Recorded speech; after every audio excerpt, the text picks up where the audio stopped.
ಜನಪ್ರತಿನಿಧಿಗಳ ವಿಶೇಷ ನ್ಯಾಯಾಲಯ ನಿನ್ನೆ ಕೊಟ್ಟಿರುವಂಥ ತೀರ್ಪಿನ ಬಗ್ಗೆ ನಾವು ಮಾತನಾಡ್ತಾ ಇದ್ವಿ. ಕೊಲೆಗಾರ ಕುಲಕರ್ಣಿ, ಅಪರಾಧಿ ಕುಲಕರ್ಣಿ, ದೋಷಿ ಕುಲಕರ್ಣಿ ಅನ್ನೋದು ಸಾಬೀತಾಗಿದೆ.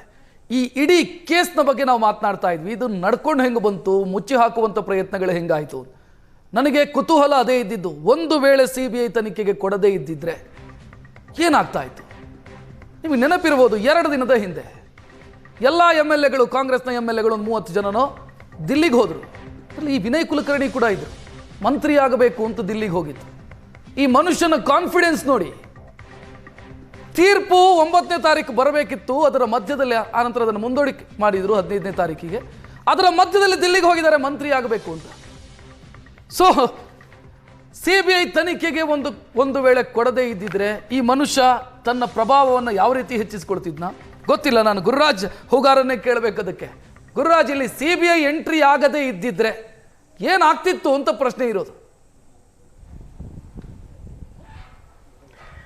ಈ ಪ್ರಕರಣದಲ್ಲಿ ಒಂದು ಲಾಜಿಕ್ ಎಂಡ್ಗೆ ತಲುಪಲಿಕ್ಕೆ ಸಾಧ್ಯವಾಗ್ತಿರಲಿಲ್ಲ, ನೇರವಾಗಿ ಹೇಳೋದಾದರೆ. ಯಾಕೆಂತ ಹೇಳಿದ್ರೆ ಆರಂಭದಲ್ಲಿ ಧಾರವಾಡ ಪೊಲೀಸರು ಬಂಧಿಸಿದಂಥ ಆರೋಪಿಗಳೇ ಇವರೇ ಕೊಲೆ ಪಾತಕಿಗಳು, ಇವರೇ ಕೊಲೆಯಲ್ಲಿ ಭಾಗಿಯಾಗಿದ್ದಾರೆ ಅನ್ನೋಂಥ ಶರ ಬರೆದಿದ್ರು, ಚಾರ್ಜ್ ಶೀಟ್ ಆಗಿತ್ತು, ಆರೋಪಿಗಳು ಬಂಧನ ಆಗಿತ್ತು, ಜಾಮೀನು ತಗೊಂಡು ಹೊರಗಡೆ ಬಂದಿದ್ರು. ಆದರೆ ಯಾವಾಗ ಪ್ರಕರಣ CBIಗೆ ಹೋಯಿತು, ಇದರಲ್ಲಿ ನೈಜ ಆರೋಪಿಗಳು ಶರಣಾಗತಿ ಆದ ಬಸವರಾಜ ಮುತ್ತಿಗೆನ್ ತಂಡ ಅಲ್ಲ, ಇನ್ನೊಂದು ಟೀಮ್ ಇದೆ, ಅವರು ಸುಪಾರಿ ತೊಗೊಂಡು ಕೊಲೆ ಮಾಡಿದ್ದಾರೆ, ಅವರು ಬೆಂಗಳೂರಿನಲ್ಲಿದ್ದಾರೆ, ಅಶ್ವಥ್ ಆ್ಯಂಡ್ ಗ್ಯಾಂಗ್ ಅನ್ನುವಂಥ ವಿಚಾರ ಬೆಳಕಿಗೆ ಬಂದ ನಂತರನೇ ಈ ಪ್ರಕರಣದಲ್ಲಿ ಟ್ವಿಸ್ಟ್ ಮತ್ತು ಶಾಕಿಂಗ್ ವಿಚಾರಗಳು ಬೆಳಕಿಗೆ ಬಂತು. ಒಂದು. ಎರಡನೇದು, CBI ಕೊಟ್ಟ ನಂತರವೂ ಕೂಡ ಹೈಕೋರ್ಟ್ ಸ್ಟೇ ಮಾಡುತ್ತೆ ಈ ಪ್ರಕರಣದಲ್ಲಿ. ಯೋಗೇಶ್ ಗೌಡ ಅವರ ಕುಟುಂಬ ಮತ್ತು ಬಸವರಾಜ್ ಕೊರವಾರ ನಿರಂತರವಾಗಿ ಫೈಟ್ ಮಾಡಿ ಸುಪ್ರೀಂ ಕೋರ್ಟ್ನಲ್ಲಿ CBI ತನಿಖೆಗೆ ನೀಡಿದಂಥ ತಡೆಯಾಜ್ಞೆ ತೆರವುಗೊಳಿಸ್ಲಿಕ್ಕೆ ಫೈಟ್ ಮಾಡ್ತಾರೆ.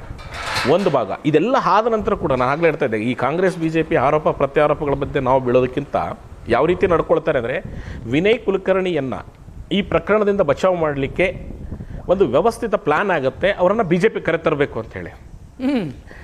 ಯಾವ ಪ್ರಮಾಣದ ಪ್ಲ್ಯಾನ್ ಆಗುತ್ತೆ ಅಂತ ಹೇಳಿದ್ರೆ, ರಾಜ್ಯದ ಭಾಳ ಪ್ರಭಾವಿ ಮುಖಂಡರೊಬ್ಬರು ದೆಹಲಿ ಮಟ್ಟದಲ್ಲಿ ಮಾತುಕತೆ ನಡೆಸಿ ವಿನಯ್ ಕುಲಕರ್ಣಿಯನ್ನು BJPಗೆ ಕರೆತರಬೇಕು ಅನ್ನುವಂಥ ಪ್ಲ್ಯಾನ್ಗಳು ಮಾಡ್ತಾರೆ. ಮಾತುಕತೆಗಳಾಗುತ್ತೆ, ಮಹಾರಾಷ್ಟ್ರದಲ್ಲಿ ಮಾತುಕತೆ ಆಗುತ್ತೆ, ಅದಾದ ನಂತರ ಗುಜರಾತ್ನಲ್ಲಿ ಮಾತುಕತೆ ಆಗುತ್ತೆ, ಅದಾದ ನಂತರ ದೆಹಲಿಯಲ್ಲಿ, ಬೆಂಗಳೂರಿನಲ್ಲಿ. ಆದರೆ ಈ ವಿಷಯ ಗೊತ್ತಾದ ತಕ್ಷಣವೇ ಸುವರ್ಣ ನ್ಯೂಸ್ ಮಾಡಿದ್ದು ಒಂದೇ, ವಿಷಯವನ್ನು ಬ್ರೇಕ್ ಮಾಡಿಬಿಡ್ತೇವೆ. ಯಾವ ಕೊಲೆ ಪ್ರಕರಣವನ್ನು ಇಟ್ಕೊಂಡು BJP ಚುನಾವಣೆಯಲ್ಲಿ ಸ್ಪರ್ಧಿಸಿತ್ತೋ ವಿನಯ್ ಕುಲಕರ್ಣಿ ವಿರುದ್ಧ, ಯಾವ ಪ್ರಕರಣ ವಿರುದ್ಧ ಅಬ್ಬರಿಸಿ CBIಗೆ ಕೊಟ್ಟಿತ್ತು, ಅಂಥ ಆರೋಪಿ ಜೊತೆ ಇವರು BJPಗೆ ರಾಜಿ ಮಾಡ್ಕೊಳ್ಳುವಂಥ ದರದ್ದೇನಿದೆ, ಅವರೇ ಬರ್ತಾ ಇದ್ದಾರೋ ಅಥವಾ ಇವ್ರು ಕರ್ಕೊಂಡು ಬರ್ತಾ ಇದ್ರು, ಆ ಪ್ರೊಸೆಸ್ ನಡೆದಿತ್ತು. ಯಾವಾಗ ಸುದ್ದಿ ಬಿತ್ತರಾಯಿತು, BJP ನಾಯಕರು ಹಿಂಸರಿದ್ರು. ಯಾರು ಸಪೋರ್ಟ್ ಮಾಡ್ತಿದ್ರು ಇಂಟರ್ನಲ್ ಹೊಳಗಡೆ ಇದ್ಕೊಂಡು ಒಂದಿಷ್ಟು ಮಠಾಧೀಶರುಗಳಿದ್ದರು ವಿನಯ್ ಕುಲಕರ್ಣಿ ಬೆಂಬಲಕ್ಕೆ, ಅವರು BJP ಮತ್ತು ಕಾಂಗ್ರೆಸ್ ಜೊತೆ ಸಂಪರ್ಕದಲ್ಲಿದ್ದರು. BJPಲಿರುವ ನಾಯಕರುಗಳು ವಿನಯ್ ಕುಲಕರ್ಣಿ ಪರವಾಗಿದ್ದಂಥವ್ರಿದ್ದರು. ಅವರೆಲ್ಲರಿಗೂ ಒಂದು ಶಾಕ್ ಆಯಿತು ಯಾವಾಗ ಈ ಸುದ್ದಿಗಳು ಬಿತ್ತರಾಯಿತು, ಸಾರ್ವಜನಿಕ ವಲಯದಲ್ಲಿ ಮತ್ತೆ ನಾವು ಟೀಕೆಗೆ ಗುರಿಯಾಗ್ತೀವಿ ಅನ್ನೋ ಕಾರಣಕ್ಕೆ ಈ ಪ್ರಕರಣದಿಂದ ಅವ್ರು ಹಿಂಸರ್ಕೊಂಡ್ರು. ಇದೆಲ್ಲ ಬೆಳವಣಿಗೆ ನಂತರ ವಿನಯ್ ಕುಲಕರ್ಣಿಗೆ ಯಾವುದೇ ಆಪ್ಷನ್ಸ್ ಉಳಿಲಿಲ್ಲ. ಅಂದರೆ ಕಾನೂನು ಕಟ್ಟಕಟ್ಟೆಗೆ ಬಂದು ವಿಚಾರಣೆ ಎದುರಿಸಲೇಬೇಕಾದಂಥ ಅನಿವಾರ್ಯತೆ ವಿನಯ್ ಕುಲಕರ್ಣಿಗೆ ಸೃಷ್ಟಿಯಾಯಿತು.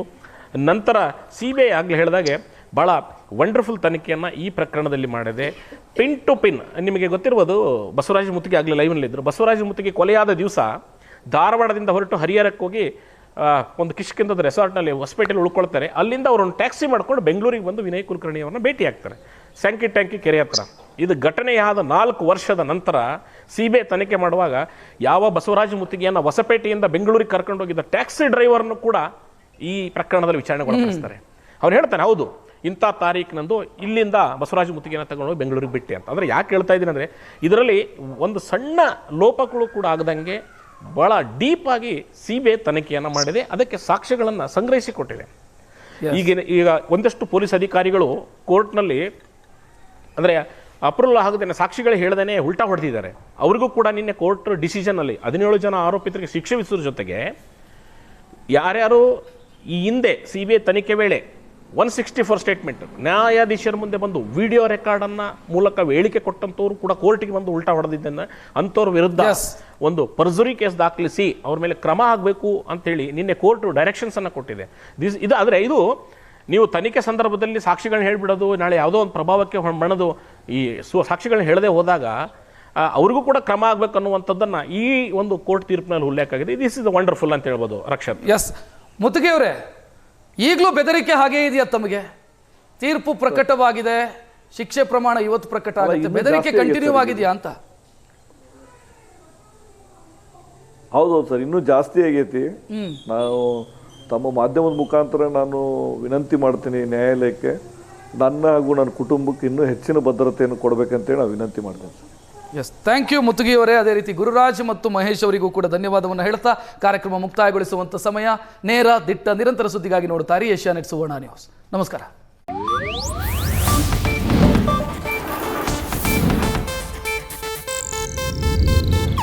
ಇದು ಏಷ್ಯಾನೆಟ್ ನ್ಯೂಸ್ ನೆಟ್ವರ್ಕ್ ಪ್ರಸ್ತುತಿ.